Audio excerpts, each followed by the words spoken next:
إلى يوم الدين وسلم تسليما كثيرا أما بعد اللهم ارزقنا علما نافعا وعملا متقبلا ورزقا طيبا۔ آج ہم انشاءاللہ العزیز اس کلاس میں عقیدہ منہج کا درس لیں گے۔ ہم نے سابقہ درس میں توحید کی تینوں اقسام کے حوالے سے بیان کیا تھا کہ وہ تینوں اقسام ایک دوسرے کی لازم و ملزوم ہونے کا کیا معنی ہے، کہ توحید کی کسی ایک قسم کا انکار کرنے سے پوری توحید کا انکار ہے، یا کسی ایک قسم میں شرک کرنے سے پوری توحید کی اقسام میں ہی شرک پیدا ہوتا ہے، اور اس کی ہم نے وضاحت کی تھی۔ اسی طرح اس کے بعد ہم نے سوال نمبر 41 لیا تھا کہ جس میں فرشتوں پر ایمان اور اس کی قرآن و سنت سے کیا دلیل ہے، اس حوالے سے ہم نے ذکر کیا تھا، اور فرشتوں پر ایمان کے بارے میں تفصیلات ذکر کی تھیں کہ اس ایمان میں کیا کچھ شامل ہے کیا کچھ آتا ہے، کہ وہ اللہ تعالیٰ کی نوری مخلوق ہیں اور اللہ تعالیٰ نے ان کو اپنی عبادت کے لیے پیدا کیا ہے اور ان پر مختلف ذمہ داریاں لگائی ہیں، اور یہ کہ وہ اللہ کی فرمانبرداری کرتے ہیں، نافرمانی نہیں کرتے، اور یہ بھی کہ ان پر اجمالی ایمان اس لحاظ سے اور تفصیلی ایمان کہ جن فرشتوں کے نام اور ان کے کاموں کے حوالے سے قرآن کریم میں یا احادیث میں ذکر آتا ہے، ہم ان پر اس لحاظ سے بھی ایمان لاتے ہیں۔ اور پھر یہ بھی ہم نے ذکر کیا تھا کہ فرشتوں پر ایمان لانے کا فائدہ کیا ہے، اور مزید یہ بھی کہ اللہ تعالیٰ نے ان کو کس طرح سے پیدا کیا ہے، ان کی خلقت کیسی ہے، اور ان کی تعداد کتنی بڑی ہے، اور ان کے کچھ اخلاق و کردار کا جو قرآن کریم میں ذکر آتا ہے۔ تو یہ ساری چیزیں فرشتوں پر ایمان کے بارے میں ہم نے ذکر کی تھی۔ اس کے بعد آج سوال نمبر 43 یعنی 43، کتابوں پر ایمان لانے کی کیا دلیل ہے۔ اور آپ سبھی دیکھ رہے ہیں کہ ہم یہ ساری ترتیبات جو پڑھ رہے ہیں، پہلے ہم نے ارکان اسلام کی تفصیلات لی ہیں، اس کے بعد ہم ارکان ایمان کی تفصیلات لے رہے ہیں۔ کہ جب آپ صلی اللہ علیہ وسلم سے پوچھا گیا اخبرنی مل ایمان، کہ مجھے بتائیے کہ ایمان کیا ہوتا ہے، تو آپ نے فرمایا کہ الایمان، ایمان یہ ہے ان تؤمن باللہ وملائکتہ وکتبہ ورسلہ والیوم الآخر وبالقدر خیرہ وشرہ۔ ایمان یہ ہے کہ اللہ پر ایمان، اس کے فرشتوں پر ایمان، اس کی کتابوں اور رسولوں پر ایمان، اور آخرت کے دن اور تقدیر پر ایمان۔ تو سابقہ سوالوں میں ہم نے اللہ پر ایمان اور فرشتوں پر ایمان کا پڑھا ہے۔ اس کے بعد کتابوں پر ایمان کا ذکر آتا ہے، کتابوں پر ایمان کیا ہے۔ سب سے پہلے تو کتابوں پر ایمان کا حکم کیا ہے۔ کتابوں پر ایمان کے ارکان میں سے ہے۔ آپ صلی اللہ علیہ وسلم نے جو 6 ذکر کی ہیں ایمان کے حوالے سے، ان کو ارکان ایمان کا نام دیا جاتا ہے۔ تو کتابوں پر ایمان بھی ارکان ایمان میں سے ہے، کہ کوئی آدمی اس وقت تک مومن مسلمان نہیں ہو سکتا جب تک اللہ تعالیٰ کی ان آسمانی کتابوں پر ایمان نہ لائے، اور جو ان کا انکار کرتا ہے، یا کسی ایک کتاب کا بھی انکار کرتا ہے جس کا اللہ نے قرآن یا رسول کریم صلی اللہ علیہ وسلم نے حدیث میں ذکر کیا ہے، تو وہ دائرہ اسلام سے خارج ہو جاتا ہے۔ کوئی کہتا ہے کہ میں نہیں مانتا کہ اللہ نے تورات نازل کی ہے، وہ کہتا ہے کہ میں نہیں تسلیم کرتا کہ اللہ نے کوئی انجیل نام کی کتاب نازل کی ہوگی، تو کسی بھی ایسی کتاب کا انکار کر دینا جس کا اللہ نے بیان فرمایا ہے، تو ایک کتاب کا انکار ہی انسان کو دین سے خارج کر دینے کے لیے کافی ہے۔ تو اس لیے ایک مسلمان اللہ تعالیٰ کی ان نازل شدہ کتابوں پر ایمان لاتا ہے، اور اس ایمان کی تفصیلات ہم آگے لیتے ہیں کس طرح سے ہے، اور قرآن کریم میں اس کی بے شمار دلیلیں ہیں۔ کتابوں پر ایمان کی بہت سی دلیلیں ہیں، انہی دلیلوں میں سے اللہ تعالیٰ کا فرمان یا ایھا الذین آمنوا آمنوا باللہ ورسولہ والکتاب الذی نزل علی رسولہ والکتاب الذی انزل من قبل،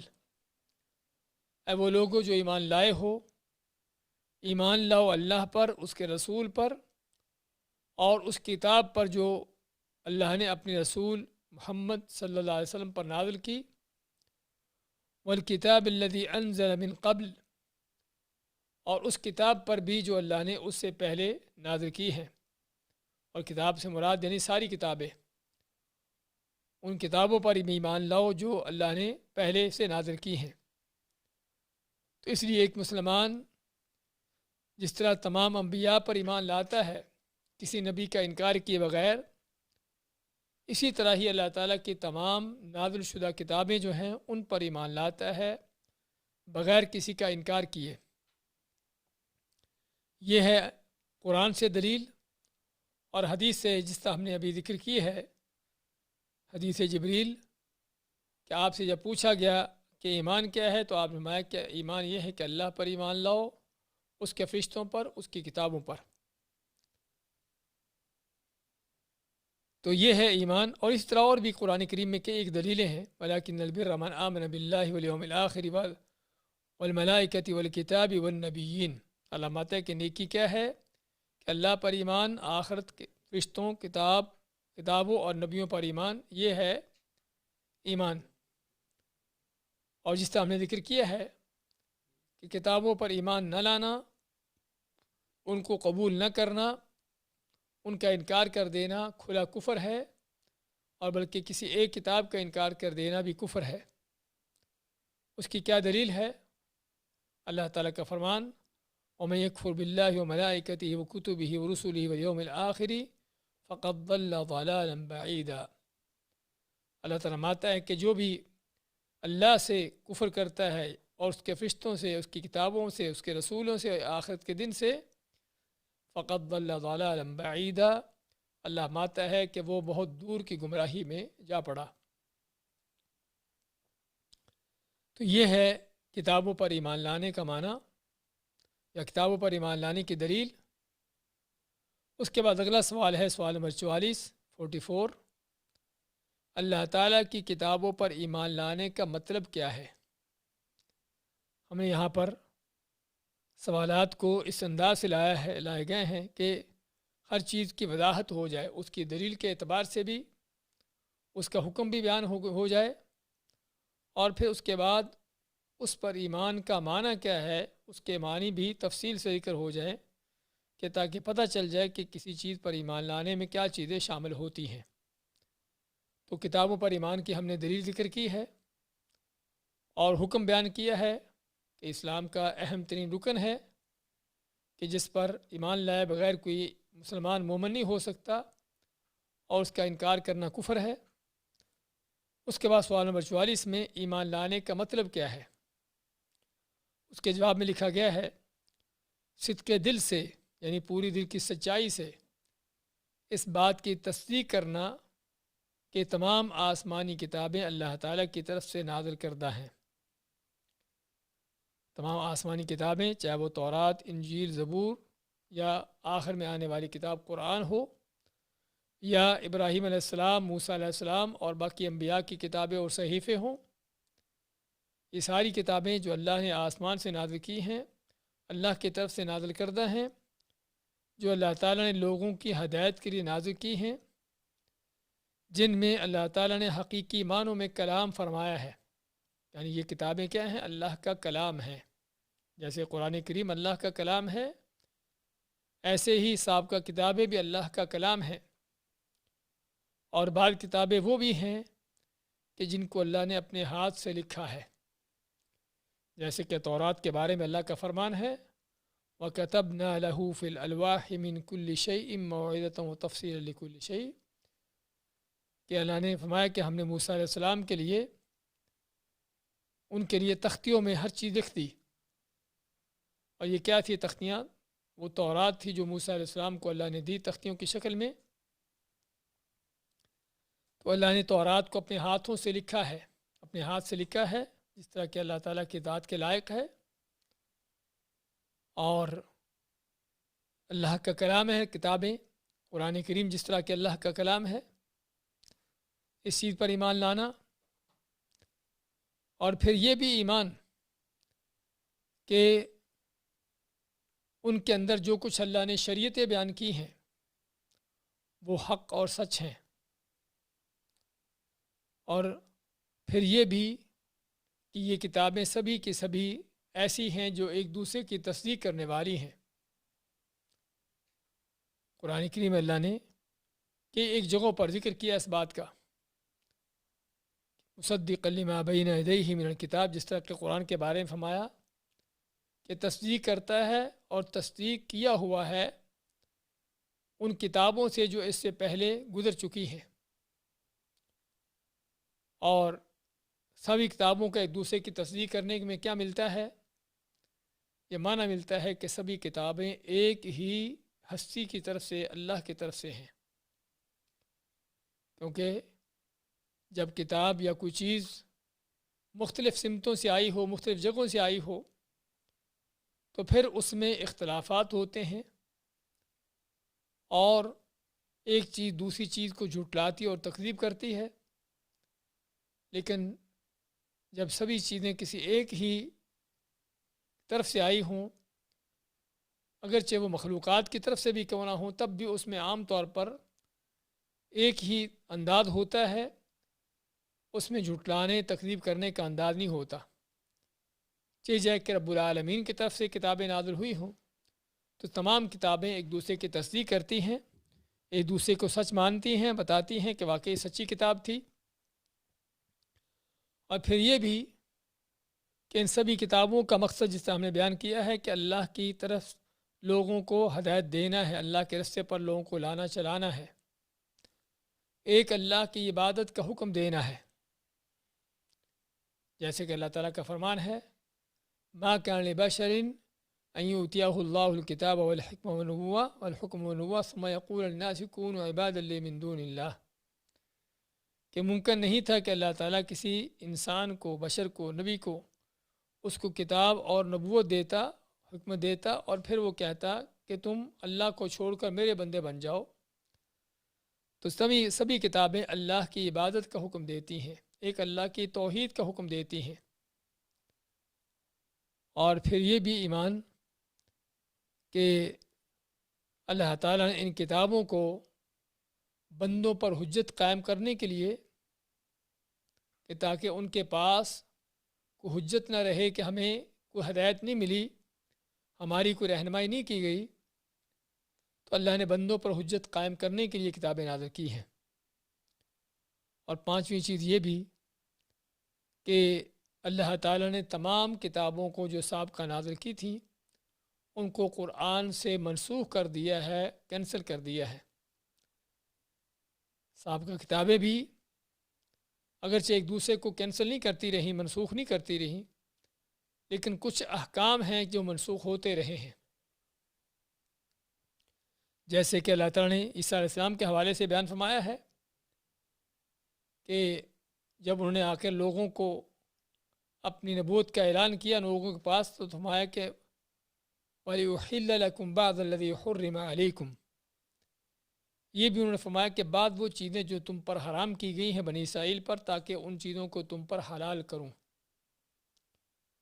اس سے معلوم کیا ہوا کہ انجیل اور عیسیٰ علیہ السلام کی تعلیمات میں سے ایسی تعلیمات بھی تھیں کہ جو سابقہ جو تعلیمات تھیں اس میں بنی اسرائیل کے لیے اس کو کینسل منسوخ کرنے والی تھی، لیکن قرآن کے آنے کے بعد اللہ نے تمام سابقہ کتابوں کو منسوخ کر دیا، ان شریعتوں کو کینسل کر دیا، اور اس کے بعد قرآن ہی کو اس کا حکم باقی رکھا، جیسے کہ اللہ تعالیٰ کا فرمان ہے تبارک الذی نزل الفرقان علی عبدہ لیکون للعالمین نذیرا، کہ اللہ کی بابرکت وہ ذات ہے کہ جس نے اپنے بندے پر فرقان یعنی قرآن نازل کیا۔ قرآن کا مقصد کیا ہے؟ لیکون للعالمین نذیرا، تاکہ یہ قرآن جہان والوں کے لیے جو ہے ڈرانے والا ہو، اور جہان والوں کا لفظ ہم کو بانا دیتا ہے کہ قرآن کی حجت اور دلیل اور قرآن کی دعوت دنیا کے تمام لوگوں کے لیے ہے، چاہے کوئی کسی بھی قوم، رنگ، نسل سے تعلق رکھتا ہو اور پہلے کسی بھی دین پر کیوں نہ چلتا ہو۔ تو اللہ نے رسول کریم صلی اللہ علیہ وسلم کی شریعت سے، آپ کے لائے ہوئے قرآن سے سابقہ تمام کتابوں کو کینسل اور منسوخ کر دیا ہے، اور اسی لیے رسول کریم صلی اللہ علیہ وسلم نے جب دیکھا عمر فاروق کے ہاتھ میں تورات کے کچھ اوراق تھے، تو تورات کے اوراق پڑھ رہے تھے، تو آپ کا چہرہ سرخ ہو جاتا ہے، تو صحابہ ان کو متوجہ کرتے ہیں کہ آپ اللہ کے نبی کے چہرے کو نہیں دیکھتے کہ کیسے آپ غصہ میں آ رہے ہیں، ناراض ہو رہے ہیں۔ تو عمر فاروق اس چیز سے معذرت کرتے ہیں، آپ مانتے ہیں کہ اگر اس کتاب کو لانے والے موسیٰ بھی زندہ ہوتے انہیں بھی میری اتباع کرنے کے سوا کچھ چارہ نہ ہوتا۔ اس سے معلوم کیا ہوا کہ رسول کریم صلی اللہ علیہ وسلم کے آنے کے بعد، آپ کے لائے ہوئے قرآن کے آ جانے کے بعد تورات منسوخ ہو چکی، انجیل منسوخ ہو چکی، ان کتابوں کی کوئی حیثیت باقی نہ رہی۔ حیثیت باقی نہ رہنے کا معنی کہ ان کی شریعتیں اس وقت تک تھیں جب تک قرآن نازل نہ ہوا تھا۔ قرآن نازل ہونے کے بعد ان کی شریعتیں ختم ہو چکیں، سوائے وہ شریعتیں جن کو کہ قرآن نے برقرار رکھا، اور جن شریعتوں کو قرآن نے برقرار نہیں رکھا، کینسل کیا ہے، اس کی جگہ پر دوسرے احکامات آ گئے ہیں، کوئی شک نہیں ان کے منسوخ ہو جانے کی۔ اور کچھ وہ چیزیں ہیں کہ جس کو قرآن نے یا تو نہ تو ان کا اقرار کیا ہے، برقرار رکھا ہے، اور نہ ہی ان کو منسوخ کرنے کا حکم دیا ہے۔ اس کے بارے میں علماء کا اختلاف ہے، کیا تورات انجیل کے یا سابقہ انبیاء کے شریعتوں کے احکامات اس امت کے لیے بھی جاری ہیں؟ یہاں پر سمجھنے کی ضرورت ہے کہ احکام تین طرح کے ہیں، سابقہ شریعتوں کے احکام تین طرح کے ہیں۔ ایک وہ حکم ہے کہ جس کو ہمارے دین نے، ہماری شریعت نے برقرار رکھا ہے، اور اس میں سب سے بنیادی چیز عقیدہ توحید ہے، کہ جو تمام انبیاء کا ایک ہی دعوت رہی، ایک ہی منہج رہا ہے۔ اخلاقیات ہیں، اس طرح کی بہت سی چیزیں ہیں کہ جن کو ہماری شریعت نے برقرار رکھا ہے۔ ہاں، تو وہ تو چیزیں برقرار رہیں گی، جاری ہیں۔ کچھ وہ چیزیں ہیں کہ جن کو ہماری شریعت نے کینسل منسوخ کیا ہے،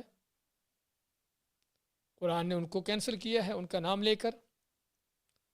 تو ایسی چیزوں کو واقعی منسوخ سمجھا جائے گا۔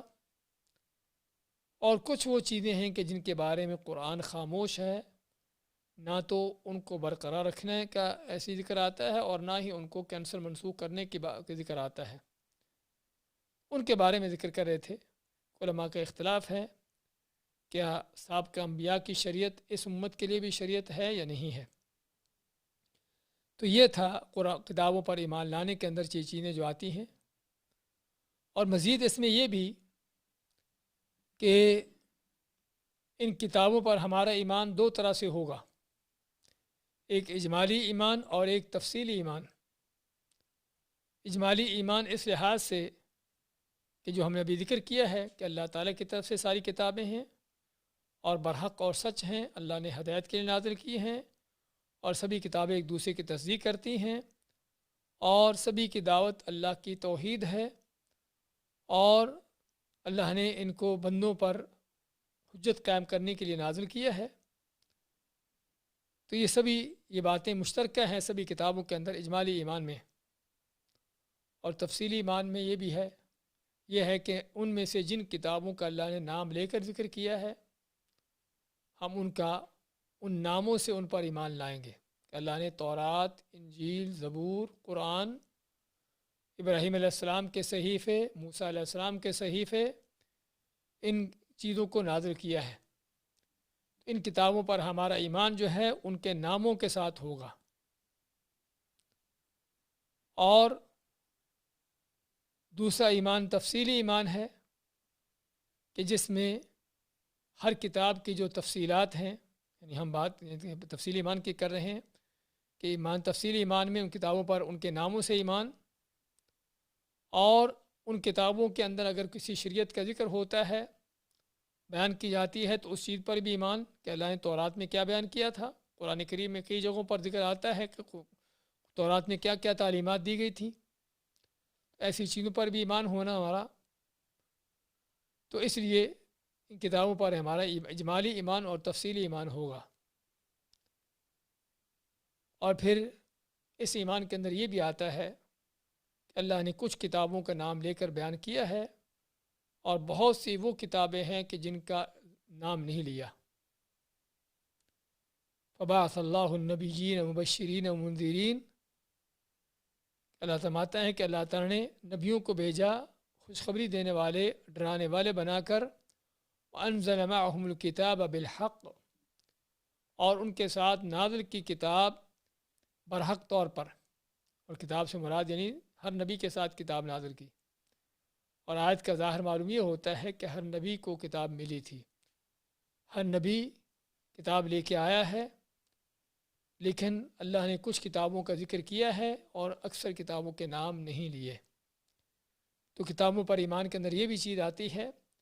کہ وہ کتابیں جن کا نام نہیں ذکر کیا گیا، ہم ان پر بھی ایمان لائیں گے کہ اللہ کی وہ کتابیں تھیں، ان کے نام کیا تھے، ان کی تعداد کیا تھی، وہ کس قدر تھیں، اللہ تعالیٰ ہی ان کو جانتا ہے۔ تو یہ ہے کتابوں پر ایمان کے اندر یہ ساری تفصیلات جو آتی ہیں۔ لیکن یہاں پر ایک اہم بات جو سمجھنے کی، جاننے کی ضرورت ہے، وہ کیا ہے؟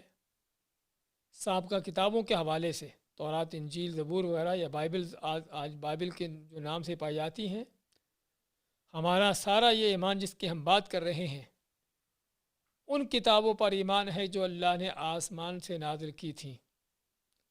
جو موسیٰ علیہ السلام، عیسیٰ علیہ السلام، داؤد علیہ السلام پر نازل ہوئی تھیں، وہ صحیفے جو ابراہیم علیہ السلام کو اللہ نے دیے تھے۔ تو ہم یہ سارے ایمان کی تفصیلات جو ہم ذکر کر رہے ہیں، وہ ان کتابوں کے حوالے سے ہیں کہ جو آسمان سے نازل ہوئی تھیں، ان کتابوں کے بارے میں نہیں ہیں جو آج یہود و نصارہ کے لوگوں کے ہاتھ میں ہیں۔ یہ بہت اہم ایک نقطہ ہے جسے ہمیں سمجھنے کی ضرورت ہے۔ آج بھی ہمارے ہاں بعض لوگ موجودہ جو انجیلیں پائی جاتی ہیں، جو بائبلز پائی جاتی ہیں، ان کے بارے میں کہتے ہیں کہ یہ آسمانی کتاب ہے، اور حقیقت میں یہ غلط ہے۔ یہ بہت بڑی غلطی ہے کہ آج کی موجودہ جو لوگوں کے ہاتھ میں بگڑی ہوئی، تبدیل شدہ اور بالکل محرف کتابیں ہیں، ان کو آسمانی کتابیں کہنا، ان کو یہ کہنا کہ اللہ کی طرف سے ہیں۔ آج کی ان کتابوں کے اندر، ان کی بائبلوں کے اندر جگہ جگہ پر لکھا ہے کہ عیسیٰ علیہ السلام اللہ کا بیٹا ہے، جگہ جگہ پر لکھا ہے کہ اللہ جو عیسیٰ تیسرا اللہ ہے، ثالث و ثلاثہ ہے، تثلیث عقیدہ ہے ان کے اندر، اور اس طرح کے گمراہ کن عقیدے جو آج کی بائبلوں میں پائے جاتے ہیں، کیا یہ اللہ کی طرف سے ہیں؟ کہ اللہ نے ان چیزوں کا بیان کیا ہے، یا کہ ان کافروں کے، ان ظالموں کے بگاڑی ہوئی وہ باتیں اپنی خود لکھی باتیں ہیں، تو حقیقت میں اس نقطے کو سمجھنے کی ضرورت ہے کہ ہم جب سابقہ کتابوں پر ایمان کی بات کرتے ہیں تو ان کتابوں پر ایمان کی بات ہوتی ہے جو اللہ نے آسمان سے نازل کی تھیں، جو بگڑی ہوئی نہیں تھیں، جو تبدیل نہیں کی گئی تھیں، اور جن کو لوگوں نے اپنی منمانی کے مطابق ان کو جو نہیں بنایا تھا۔ ہم ان کتابوں کی بات کر رہے ہیں کہ ان کتابوں پر ایمان لانا ہر مسلمان کا فرض ہے، اور اس کا کسی ایک کا انکار کرنا کفر ہے۔ لیکن آج جو یہود و نصارہ کے ہاتھوں میں ان کے پاس جو کتابیں بائبلز کے نام سے پائی جاتی ہیں، یہ آسمان سے آنے والی کتابیں نہیں ہیں، یہ اللہ کا کلام نہیں ہے، یہ اللہ کی طرف سے نہیں ہے۔ جس طرح کہ ہم نے اس کی چند مثالیں دیں کہ اس میں کس کس انداز سے شرک ہے، کفر ہے،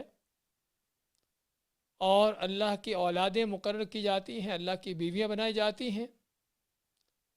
اور کس کس انداز سے اللہ کی توہین آمیز کلمات ہیں ان کے اندر، کہ اللہ کو فقیر کہا گیا، اور اسی طرح اللہ تعالیٰ کی توہین آمیز بڑے عجیب و غریب اس میں باتیں قصے کہانیاں ہیں۔ کیا یہ ممکن ہے کہ اللہ کی طرف سے ایسی چیزیں نازل ہوں؟ تو اس لیے اس بات کو سمجھنے کی ضرورت ہے کہ ہم کتابوں پر ایمان ان پر ایمان ہے کہ جو اللہ نے آسمان سے نازل کی تھیں، جو بگڑی ہوئی نہیں تھیں۔ آج کی جو کتابیں پائی جاتی ہیں یہود و نصارہ کے ہاتھ میں، یہ اللہ کی کتابیں نہیں ہیں، اور نہ ہی ان کو آسمانی کتابوں کا نام دیا جائے گا۔ اور یہ بات صرف یہود و نصارہ کی ان کتابوں کی بات نہیں کر رہے ہم، ہر وہ شخص کہ جو اللہ کے کسی دین کی طرف اپنے آپ کو منسوب کرتا ہے اور پھر اس کا جو دین ہے خود ساختہ ہے، اس نے خود بنایا ہوا ہے، ہم اس کو آسمانی دین نہیں کہیں گے، اس کو اللہ کی طرف سے نازل شدہ دین نہیں کہیں گے۔ حتیٰ کہ بعد اسلام کے دعوے داروں کے اندر بھی یہ بات ہے، وہ بھی یہود و نصارہ سے پیچھے نہیں رہے، انہوں نے بھی اسلام کے اندر، دین کے اندر کیا کچھ بگاڑ پیدا کیے ہیں، کس انداز سے شرک کو، کفر کو، بدعات کو پھیلایا ہے، اور ان چیزوں کو دین اور اسلام کا نام دیا ہے کہ اللہ کا دین یہ شرک کا حکم دینے آتا ہے، کہ اللہ کا دین یہ بدعات پھیلانے آتا ہے جو یہ لوگ لیے پھرتے ہیں۔ تو اس لیے بات ہماری عام ہے، ہر اس شخص کے بارے میں، ہر اس جماعت کے بارے میں، ہر اس گروہ کے بارے میں کہ جنہوں نے اپنی خود ساختہ کتابیں بنا رکھی ہیں، گھڑ رکھی ہیں، یا اللہ کی کتابوں ہی کو بگاڑ رکھا ہے، تو ان کی یہ کتابیں آسمانی کتابیں نہیں ہیں، اللہ کی طرف سے نہیں ہیں، ان کو آسمانی کتابیں کہنا غلط ہے، اور یہ غلطی اس کا ازالہ ہونا چاہیے، اس غلط فہمی کو جاننا چاہیے کہ جس کے ہمارے بہت سے لوگ نہیں سمجھتے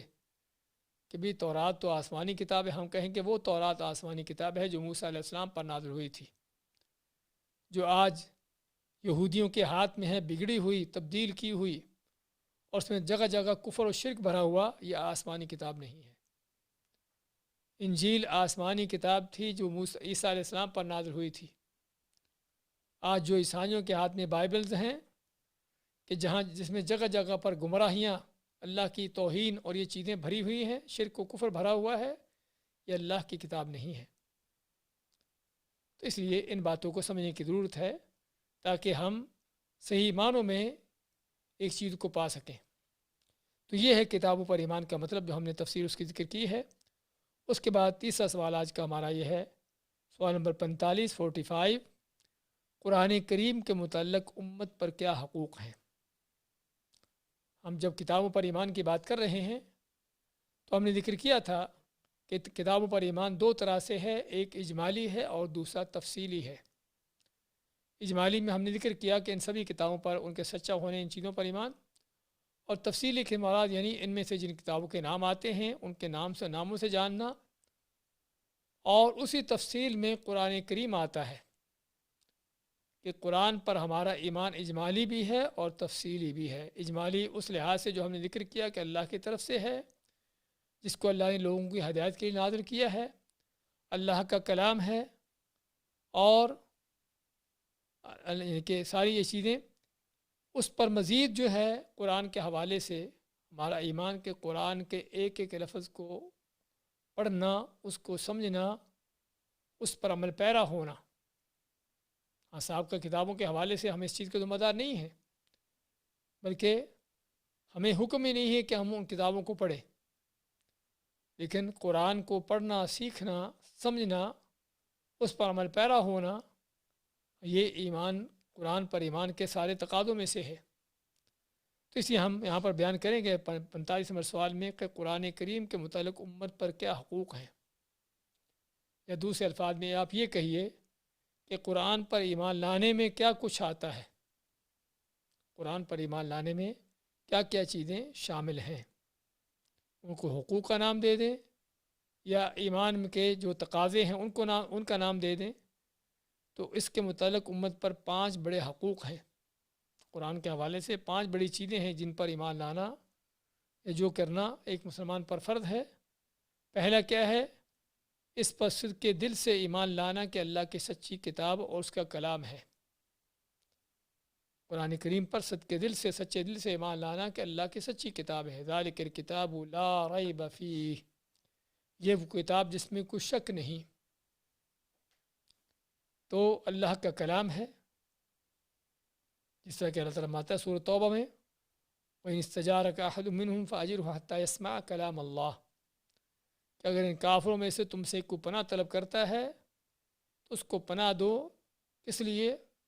تاکہ اللہ کا کلام سنے، اور اللہ کا کلام سے مراد یعنی اللہ کا قرآن۔ تو قرآن اللہ کا کلام ہے۔ اللہ کا کلام ہونے کا معنی کہ اس کا ایک ایک حرف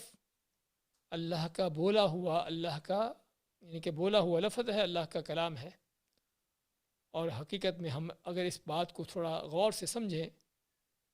تو پتہ چلتا ہے کہ ایک مسلمان جب قرآن پڑھنے والا ہے وہ کس قدر بڑی سعادت کو حاصل کر رہا ہے کہ وہ ان الفاظ کو پڑھ رہا ہے، وہ کلمات کہہ رہا ہے کہ جو اللہ کے کہے ہوئے بولے ہوئے کلمات ہیں، جہانوں کے رب کے بولے ہوئے کلمات ہیں۔ ایک انسان کے اس سے بڑھ کر اور کیا سعادت ہو سکتی ہے؟ اور اس لیے قرآن کی تلاوت کی جو عظمت ہے وہ اسی وجہ سے ہے کہ اللہ کا کلام ہے، اور ہمیں قرآن کی تلاوت کرتے ہوئے یہ بات مد نظر رکھنی چاہیے کہ جب قرآن کی تلاوت کر رہے ہوں تو سامنے ہو کہ میں اللہ کا کلام پڑھ رہا ہوں، وہ الفاظ کہہ رہا ہوں جو اللہ کے کہے ہوئے بولے ہوئے الفاظ ہیں۔ تو اس لیے قرآن پر ایمان میں سب سے پہلی چیز صدق کے دل سے اس بات پر ایمان کہ اللہ کی سچی کتاب ہے، اللہ کا کلام ہے جو اللہ نے لوگوں کی ہدایت کے لیے نازل کیا ہے۔ اور دوسری چیز، دوسرا بڑا حق جو ہے وہ اس کی تلاوت کرنا، اور تلاوت کرنا جیسا اس کے تلاوت کرنے کا حق ہے، یتلونہ حق تلاوتہ۔ اللہ نے مومنوں کی صفت کیا بیان کی ہے کہ وہ اللہ کی کتاب کی اس طرح سے تلاوت کرتے ہیں جس طرح تلاوت کرنے کا اس کا حق ہے۔ اور قرآن کی تلاوت کرنے کا حق کیا ہے کہ اس کو صحیح انداز سے، اس کے حروف کو صحیح مخارج سے، اور جو قرآن کے پڑھنے کے سارے آداب ہیں جن کو ہم تجوید کا نام دیتے ہیں کہ بہتر سے بہتر آواز سے اور اس کے اچھے سے اچھے انداز سے پڑھنا، اس کی تلاوت کرنا، تو سب سے بڑا یہ حق بھی ہے۔ ایمان لانے کے بعد، قرآن پر ایمان لانے کے بعد سب سے بڑا مسلمان پر کیا ہے کہ قرآن کی تلاوت کرے، اور کہ تلاوت کرنا نہیں آتی تو اس کو سیکھے، اگر اس میں غلطی ہے، صحیح نہیں ہے تو اس کو صحیح کرے، اور یہ فرض ہے۔ شاید ہمیں اس بات کا علم ہو یا نہ ہو کہ جب ہمارے اوپر حق ہے قرآن کی تلاوت کرنا، فرض ہے، تو اس کا مطلب کہ قرآن کو سیکھنا بھی فرض ہے، قرآن کی تلاوت کو صحیح انداز سے سیکھنا بھی فرض ہوگا۔ جب ہم کہتے ہیں کہ نماز کے لیے وضو شرط ہے تو وضو کرنا ہوگا، وضو نہیں کریں گے تو نماز نہیں ہوگی۔ ایسے یہاں پر بھی جب ہم کہتے ہیں کہ قرآن کی تلاوت کرنا فرض ہے تو پھر اس کی تلاوت سیکھنا ہوگی۔ اور ہم لاپرواہی دیکھتے ہیں بہت سے لوگوں کی کہ زندگیاں گزر گئیں، بڑھاپے کو جا پہنچے اور بچپن سے لے کر وہ مسلمانوں کے گھر میں پیدا ہوئے ہیں، لیکن قرآن پڑھنا نہیں آتا، اس کی تلاوت کرنا آتی ہی نہیں ہے۔ اس سے بڑھ کر قرآن سے اور روگردانی اور قرآن سے بغاوت کا کیا انداز ہو سکتا ہے؟ اور بعض اکثر و بیشتر وہ بھی ہیں جو قرآن کی تلاوت کرنے کو کرتے ہیں لیکن ایسے انداز سے جو بالکل اس کے ادب کے خلاف ہو، نہ کو حروف کا پتہ ہے کہ کس طرح ادا کرنے ہیں، اس کے مخارج کس طرح ہیں۔ تو اس لیے قرآن کی تلاوت اگر نہیں آتی تو اس تلاوت کو سیکھنا ہے، اگر اس میں غلطی ہے اس کی تصحیح کرنا ہے تاکہ قرآن کی تلاوت کا یہ حق ادا ہو۔ اور قرآن کی تلاوت بذات خود ہی اس کا بڑا اجر ہے۔ اللہ کے نبی صلی اللہ علیہ وسلم فرماتے ہیں من قرأ حرفا من کتاب اللہ فلہ عشر حسنات، کہ جس نے اللہ کے قرآن کا ایک حرف پڑھا اس کو 10 نیکیاں ملتی ہیں۔ آپ مانتے کہ میں نہیں کہتا کہ الف لام میم حرف ہے، بلکہ الف حرف و لام حرف و میم حرف۔ الف حرف ہے، لام حرف ہے، میم حرف ہے۔ صرف الف لام میم 1 سیکنڈ میں کہہ دینے سے 30 نیکیاں مل جاتی ہیں۔ تو قرآن کی تلاوت ہی کرنا اس قدر عظیم کام ہے، عظیم اس کا اجر ہے۔ اور اگر یہ قرآن کی تلاوت اچھے انداز سے ہو، ان تقاضوں کے مطابق ہو جو ہونے چاہیے تو پھر آپ کیا فرماتے ہیں کہ الماہر بالقرآن مع السفرۃ الکرام البررہ، کہ جو قرآن کو پڑھنے میں ماہر ہوتا ہے، ایکسپرٹ ہوتا ہے، اچھے انداز سے قرآن کو پڑھتا ہے، اس کی تلاوت کرتا ہے، اس کا تعلق کس سے ہے؟ اس کا تعلق یا ان فرشتوں کی طرح ہے، مع الماہر ان فرشتوں کے ساتھ ہے کہ جو اللہ تعالیٰ کے قرآن کو پڑھنے کے بڑے ماہر ہیں، الکرام البررہ،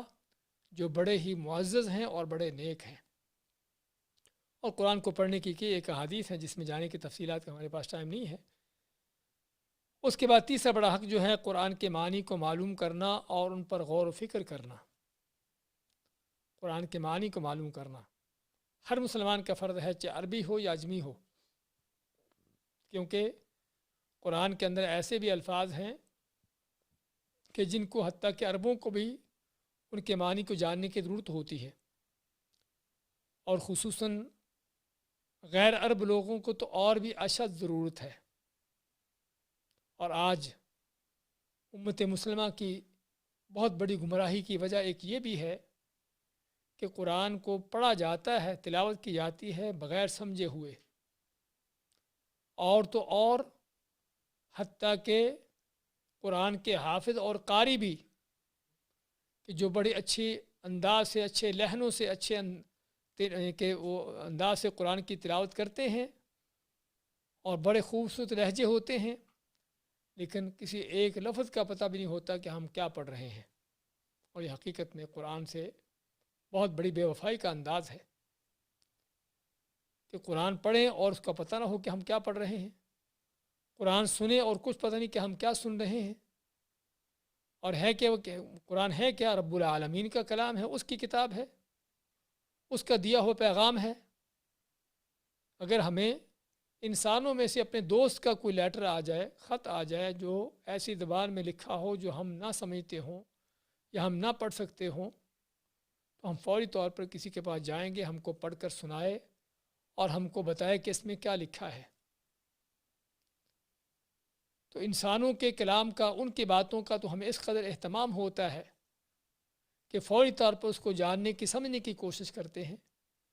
لیکن رب العالمین کا کلام بچپن سے لے کر جب سے پیدا ہوئے ہیں یہ قرآن سن رہے ہیں، پڑھ بھی رہے ہوں گے، سیکھا بھی ہوگا، لیکن کوئی لفظ پتہ ہی نہیں۔ سورۃ فاتحہ بھی جو ہم ہر روز کم از کم 30 32 35 مرتبہ پڑھ لیتے ہیں، اس کا بھی پتہ نہیں کہ ہم سورۃ فاتحہ میں کیا پڑھ رہے ہیں۔ اور یہ ہے اصل قرآن کو پیچھے چھوڑنا، یہ ہے اصل قرآن کو کمر دینا، پیٹھ دینا، یہ ہے اصل قرآن کی توہین حقیقت میں، جو اگر دوسرے الفاظ میں کو کہہ سکتا ہو کہ قرآن کو سمجھنے کی کوشش ہی نہ کی جائے۔ اور یہ بھی معلوم ہونا چاہیے، یہ بھی مسلمان کے فرائض میں سے بہت بڑا فریضہ ہے، جس طرح کہ ابن تیمیہ رحمۃ اللہ علیہ نے اس بات کا ذکر کیا ہے کہ قرآن کو سمجھ کر پڑھنا مسلمان پر فرض ہے، اور اگر فرض ادا نہیں کرتا تو وہ گناہ گار ہے۔ اس لیے تیسرا بڑا قرآن کا حق اس کے معنی کو معلوم کرنا کہ ہم کیا پڑھ رہے ہیں قرآن میں، اور اس پر غور و فکر کرنا تاکہ آدمی اس کے معنی کو جان سکے۔ اور چوتھا بڑا حق جو ہے اس قرآن پر عمل پیرا ہونا، اس قرآن پر عمل پیرا ہونا، مضبوطی سے تھامنا، اس کے ہر فیصلے کو قبول کرنا، اس کے ہر حکم پر عمل پیرا ہونا، اور اس کی ہر منع کردہ چیز سے رک جانا، یہ ہے اصل قرآن کا جو مقصد ہے۔ اللہ نے فرمایا ہے کہ ذالک الکتاب لا ریب فیہ ھدی للمتقین، کہ یہ وہ کتاب جس میں کوئی شک نہیں، کس کے لیے ہے؟ متقین کے، نیک لوگوں کی ہدایت کے لیے ہے۔ وہ ہدایت ہم کو اسی طرح سے حاصل ہوگی کہ جب قرآن پر ایمان لا کر اس کی تلاوت کریں گے، اس کے معنی کو سمجھیں گے، غور و فکر کریں گے، اور اس پر عمل پیرا ہوں گے۔ یہ ہے ہدایت کا رستہ۔ ان ھذا القرآن یہدی للتی ہی اقوم، بے شک جس رستے کی طرف یہ قرآن ہدایت دیتا ہے، سب سے صحیح سچا رستہ وہ ہے۔ تو یہ صحیح سچا رستہ کب ملے گا؟ قرآن سے ہدایت کب حاصل ہوگی؟ وہ انہی مراحل سے گزر کر ہوگی، ایمان لا کے، اس کی تلاوت کر کے، اس کے معنی پر غور و فکر کر کے، سمجھ کر اس پر عمل پیرا ہوگی۔ آج اس حق کے حوالے سے بھی ہمارے اندر کیا کیا سستی ہے، غفلتیں ہیں، اور کیا کیا لاپرواہیاں ہیں، کہ بعض ایسے بھی لوگ ہیں کہ جن کو اللہ نے قرآن کی سمجھ بھی دی ہے، قرآن کو سمجھتے ہیں کہ قرآن کے معنی کیا ہے، لیکن عملی زندگی میں دیکھو تو قرآن ان کی زندگی میں کہیں دور تک نظر نہیں آتا، قرآن کا تعلق کہیں دور تک ان سے نظر نہیں آتا۔ حالانکہ مسلمان کون ہوتا ہے؟ ام المومنین عائشہ رضی اللہ عنہ سے پوچھا گیا کیف کان خلقہ، کہ رسول کریم صلی اللہ علیہ وسلم کا اخلاق کیسا تھا؟ تو کیا فرماتی ہیں؟ کان خلقہ القرآن، کہ آپ صلی اللہ علیہ وسلم کا اخلاق قرآن تھا۔ آپ کا اخلاق قرآن ہونے کا معنی کہ آپ قرآن کی چلتی پھرتی تصویر تھے، جو کچھ قرآن نے کہا ہے، جو حکم دیا ہے، ادب اپنانے کا کہا ہے، جو تعلیم دی ہے، رسول کریم صلی اللہ علیہ وسلم کی عملی زندگی میں وہ ساری چیزیں موجود تھیں۔ اور نہ کہ صرف آپ، بلکہ آپ کے صحابہ بھی، ان کا بھی قرآن کے ساتھ یہی معاملہ تھا کہ قرآن پر عمل پیرا ہونا۔ اسی چوتھا بڑا حق قرآن کا ہم پر، قرآن کو پڑھنے، تلاوت کرنے، سمجھنے کے بعد اس پر عمل پیرا ہونا، مضبوطی سے عمل پیرا ہونے کا معنی کہ اس کا کوئی حکم چھوٹے نہ، کسی جگہ پر بھی ہم اپنی من مانی نہ کریں، قرآن کو چھوڑ کر کسی اور کی بات کو نہ لیں۔ یہ ہے قرآن پر عمل پیرا ہونے کا معنی، کہ جو کچھ قرآن نے کہہ دیا، جو دے دیا قرآن نے لے لو، جس سے منع کر دیا رک جاؤ، اور وہاں پر خود اپنی من مانی نہ ہو، کسی اور کی بات کو آگے نہ لاؤ۔ تو یہ ہے قرآن پر عمل پیرا ہونا، مضبوطی سے اس پر تھامنا، اس کا ہر فیصلہ قبول کرنا۔ اور پانچواں بڑا حق جو ہے، اسے اوروں کو سکھانا، خود سیکھا ہے تو اسے دوسروں کو سکھانا، خود اس سے ہدایت حاصل کی ہے تو اب اسی ہدایت کو دوسروں تک پہنچانا، یعنی اس قرآن سے لوگوں کو دعوت دینا، اس قرآن سے لوگوں کو ہدایت کی طرف لانا۔ تو یہ ہے قرآن کا پانچواں بڑا حق، جو ہر مسلمان پر فرض ہے کہ اس کو سمجھ کر، سیکھ کر، اس پر عمل پیرا ہوتے ہوئے دوسروں کو بھی اس کی دعوت دے، ان کو بھی سکھائے، ان کو بھی اس کی تعلیمات دے۔ اور یہاں پر بھی ہم کہیں گے کہ دعوت اگر کوئی دینا چاہتا ہو، کسی کے دل میں دعوت دینے کا کوئی جذبہ ہو، تو سب سے بہتر دعوت کس کی ہے؟ وہ قرآن کی دعوت ہے۔ سب سے سچی دعوت کون سی ہے؟ وہ قرآن کی دعوت ہے۔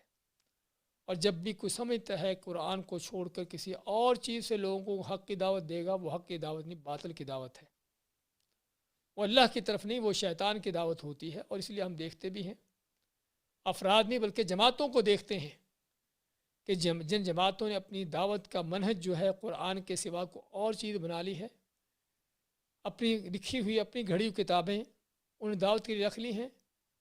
آپ ان جماعتوں کا حال دیکھیے کس قدر ان کے اندر گمراہیاں ہیں، کیا کیا شرک کے کام ہیں، کیا کیا بدعات ہیں، کس انداز سے قرآن و سنت سے پھرے ہوئے ہیں، اور لوگوں کو بجائے اللہ کے دین کی طرف لانے کے اور بلکہ گمراہ کر رہے ہیں۔ وجہ کیا ہے کہ قرآن کا منہج چھوڑا، قرآن کی دعوت چھوڑی، اس کی جگہ پر اور چیزوں کو لے آئے۔ تو اس لیے ضروری ہے اس بات کو جاننا کہ قرآن کا پانچواں بڑا ہم پر سبھی پر حق ہے۔ نہ سمجھے کہ کسی حافظ قاری پر اس کا کام ہے لوگوں کو قرآن سکھانا، نہ سمجھے کہ کسی مولوی مفتی کا کام ہے لوگوں کو قرآن سمجھانا، بلکہ ہر مسلمان جو چاہتا ہو نجات پانا، اس پر فرض ہے کہ یہ حق بھی ادا کرے کہ اس قرآن سے لوگوں کو دعوت دے، اس قرآن سے لوگوں کی اصلاح کرے، اس قرآن کے ذریعے سے لوگوں کی تربیت کرے،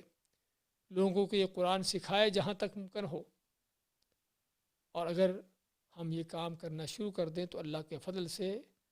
آج کی ہمیں جو گمراہیوں کا بھرمار نظر آتی ہے یہ چیزیں ختم ہو جائیں۔ تو خیر ہم بتاتے ہیں، دہراتے ہیں قرآن کے حقوق کے حوالے سے کہ 5 بڑے حق ہیں ایک مسلمان پر۔ وہ کیا ہیں کہ سب سے پہلا حق اس قرآن پر ایمان لانا سچے دل سے، اور یہ کہ اللہ کا کلام ہے، اللہ کی سچی کتاب ہے۔ اور دوسرا بڑا حق اس کی تلاوت کرنا، اور تلاوت کرنے کا جو حق ہے اس حق کو ادا کرنا۔ اور تیسرا بڑا حق جو ہے اس کے معنی کو سمجھنا، ان پر غور و فکر کرنا۔ اور چوتھا بڑا حق جو ہے وہ اس قرآن پر عمل پیرا ہونا، اور عمل پیرا ہوتے ہوئے کوئی اس کی بات چھوٹنے نہ پائے، ہر چیز پر عمل ہو۔ اور پانچواں بڑا حق جو ہے وہ اس قرآن کو دوسروں کو سکھانا، دوسروں کو اس سے دعوت دینا۔ تو یہ ہے، اگر اللہ تعالیٰ کی کتابوں کی بات ہوئی ہے تو اللہ تعالیٰ کی کتاب قرآن کریم اس کا ہم پر جو سب سے بڑا حق ہے۔ آج کا ہمارے 3 سوال ہیں۔ سب سے پہلے ہم نے سوال لیا ہے کہ کتابوں پر ایمان لانے کی دلیل کیا ہے، اس کا حکم کیا ہے، وہ ہم نے بیان کیا۔ اس کے بعد کتابوں پر ایمان لانے کے معنی کیا ہے، یعنی اس میں کیا کیا چیزیں آ سکتی ہیں کہ تاکہ ہمارے سامنے ہو کہ ان چیزوں پر ہم نے ایمان لانا ہے کتابوں پر ایمان لاتے ہوئے۔ اور تیسرا سوال کہ اللہ کی ان کتابوں میں سے قرآن کریم ہے جو آخری کتاب ہے، جو سابقہ کتابوں پر حاوی ہے، ان پر مہیمن ہے، ان پر جو ہے اس کا حکم چلتا ہے۔ تو اس قرآن کے حوالے سے ہمارے اوپر ہم سے کیا تقاضے ہیں، ہم نے 5 چیزوں کا ذکر کیا ہے حقوق کے نام سے۔ تو یہ ہیں آج کے ہمارے سوالات، اس کے جوابات، اور یہ تفصیلات سن کر ہم کو تھوڑا پتہ چل جاتا ہے کہ واقعی ہم کتابوں پر ایمان کی باتیں تو کہتے رہتے ہیں، سنتے رہتے ہیں، لیکن ایمان کے اندر کیا کچھ آتا ہے، کیا اس کی تفصیلات ہیں۔ بارک اللہ فیکم وجزاکم اللہ خیر وصلی اللہ وسلم علی نبینا محمد۔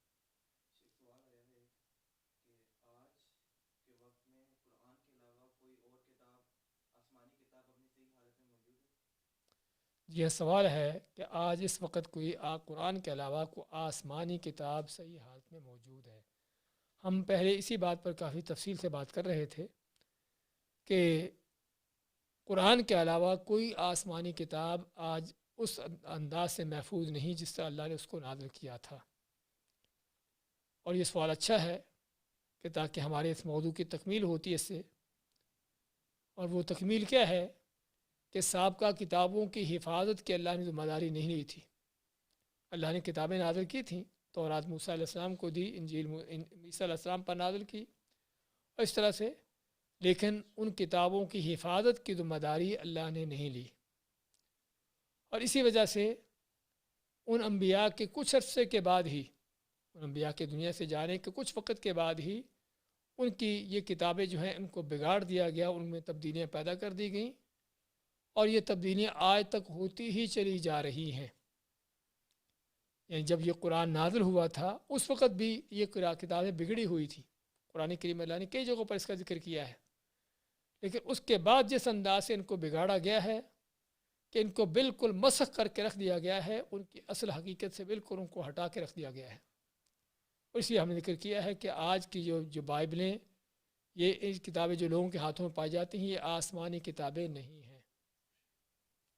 کس لیے جس انداز سے ان کو بگاڑا گیا ہے. تو اس لیے آج ہم نہیں جانتے کہ قرآن کے سوا کوئی ایسی کتاب ہو جو آسمانی کتاب جس کو کہا جاتا ہے وہ صحیح حالت میں ہو، بلکہ بگڑی ہوئی ہے، اور اس لیے ہم ان کو آسمانی کتابیں نہیں کہہ سکتے. بارک اللہ فیکم. ہم تفسیر کی کلاس شروع کرتے ہیں انشاءاللہ عزیز.